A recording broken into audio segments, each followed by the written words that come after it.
Oke, Assalamualaikum warahmatullahi wabarakatuh. Waalaikumsalam warahmatullahi wabarakatuh.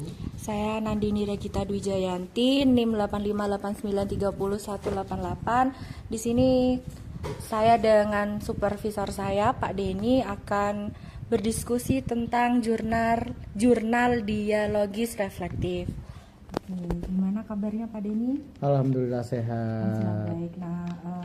Sebelumnya mohon maaf, di sini saya akan meminta waktunya sebentar untuk berdiskusi. Berkenan? Ya, sangat berkenan. Oke, yang pertama, jadi gini Pak Denny, selama 2 kali ini, menurut Pak Denny itu apa sih kelemahan dan kelebihan saya ketika berada di kelas? Oke, yang pertama kelemahan dulu ya yang saya bahas ya. Oke. Untuk kelemahan dari Budi ini mungkin karena ini serasa disupervisi gitu ya. Jadi di dalam kelas itu ada yang menunggu.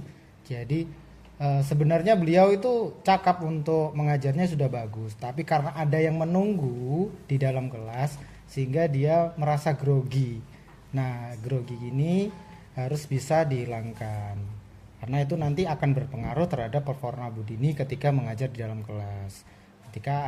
Jadi kalau ndak ada guru yang menunggu di dalam kelas, diusahakan agar tetap santai, tetap rileks, tetap bisa fokus, mindful terhadap pembelajaran yang akan Budini lakukan. Itu saran saya untuk kelemahan yang Budini hadapi. Terus kelemahan-kelemahan. Jadi kelemahan-kelemahan itu nantinya karena grogi di dalam kelas itu kadang ada bagian-bagian dari pembukaan, kegiatan inti dan penutup itu ada yang sedikit terlewatkan karena grogi mungkin seperti itu ya Budini ya. Iya Pak, karena emang kalau diawasin itu selalu grogi pasti itu Iya, ada. itu pasti ya kayak gitu ya. Tapi nggak apa-apa, namanya dalam taraf belajar pasti harus ada perbaikan untuk kita ke depan. Nah untuk yang tadi sudah terlihat. Kemarin kan sempat saya juga ngasih saran, ternyata sudah didengar dengan Budini. Banyak perubahan yang Budini lakukan meskipun ada 1-2 hal kelemahan yang mungkin harus Budini perbaiki. Contoh tadi ketika mengajukan pertanyaan usahakan fokus terhadap murid yang akan menjawab. Jadi bukan jawabannya untuk semua anak yang berhak untuk menjawab. Jadi seakan-akan itu pertanyaannya rebutan. Jadi biar menghindari itu nantinya pilih salah satu anak sehingga anak itu punya rasa untuk saya dihargai nih jawaban saya dengan Budini, dan yang lain pun juga menghargai akan pendapat yang sudah disampaikan oleh temannya ini. Ketika dia jawabannya benar, kita kasih apresiasi. Jadi kita kasih apresiasi sehingga murid itu bangga akan pencapaian yang sudah diberikan oleh gurunya, seperti itu. Itu kelemahan-kelemahan yang mungkin Budini ada di ketika pembelajaran 1 yang sudah saya supervisi dan juga pembelajaran 2. Kalau kekuatannya sudah bagus. Di pembelajaran pertama beliau mencoba untuk melakukan pembelajaran berdiferensiasi dan itu sudah bisa diterapkan meskipun masih banyak kekurangan, tapi beliau berusaha agar berdiferensiasi prosesnya terlihat di situ sudah cukup baik. Tadi pun juga menggunakan pembelajaran yang menggunakan viewer sehingga menarik perhatian siswa, juga itu salah satu langkah yang kelebihan Budini lakukan dan itu worth it untuk dilakukan Budini sehingga pemahaman anak-anak itu bisa tercapai dengan sempurna.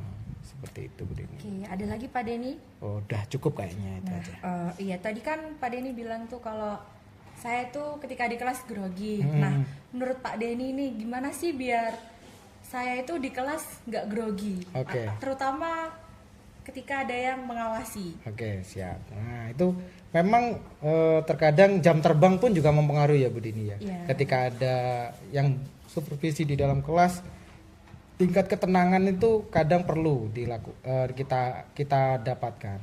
Nah, kalau yang sudah saya pelajari, mungkin Budini bisa mencontoh.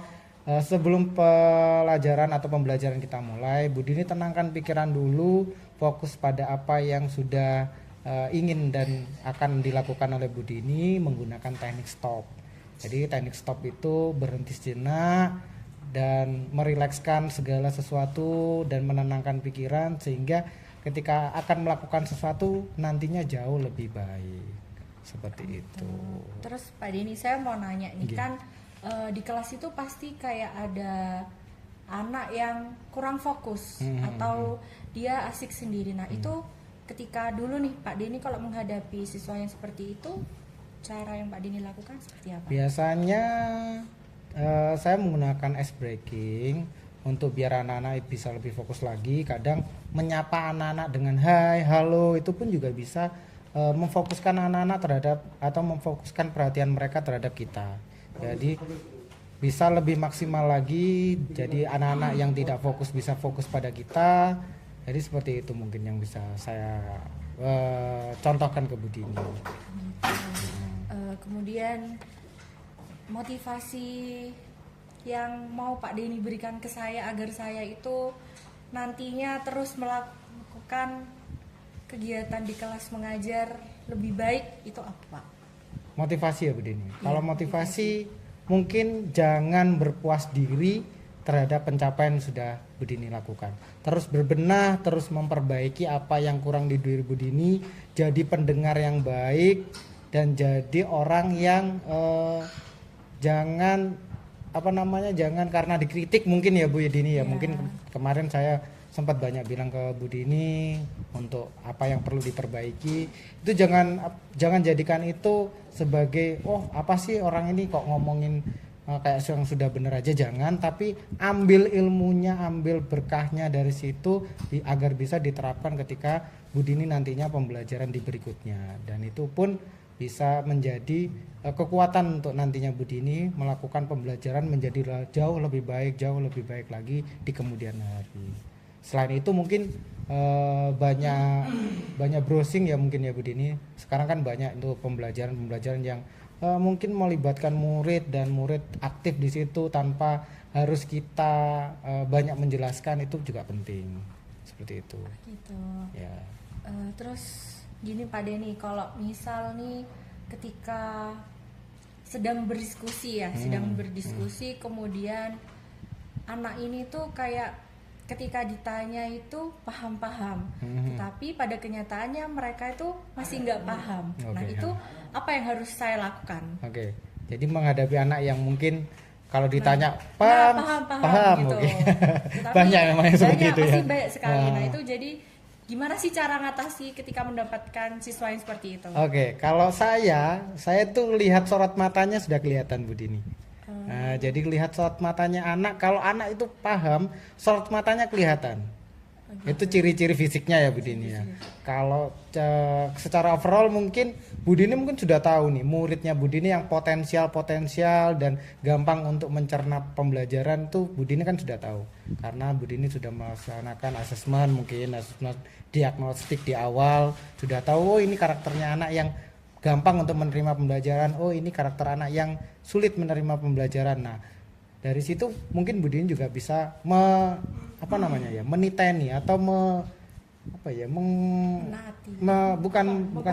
memperhatikan si anak yang kurang-kurang ini, sehingga si anak ini mungkin kalau memang perlu diulang untuk pembelajarannya atau perlu diulang materinya bisa ketahuan dari situ. Gitu. Terus mungkin misal nih Pak Denny, ketika di kelas itu ada siswa yang tiba-tiba ketika kita sedang menjelaskan ada siswa yang tiba-tiba berantem tuh. Nah, itu gimana cara kita mengatasinya?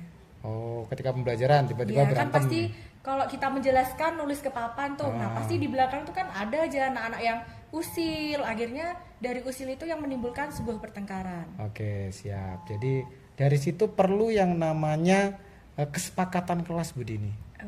Kesepakatan kelas itu bagaimana satu kelas itu sudah sepakat akan hal yang harus kita taati ketika berada dalam kelas. Contoh, dilarang rame di dalam kelas karena nantinya mengganggu kelas lain, mengganggu ketenangan belajar dan lain sebagainya. Karena itu sudah disepakati di awal.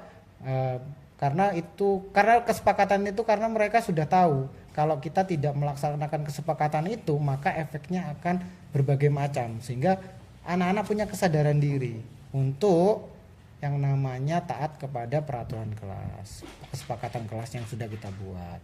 Itu satu.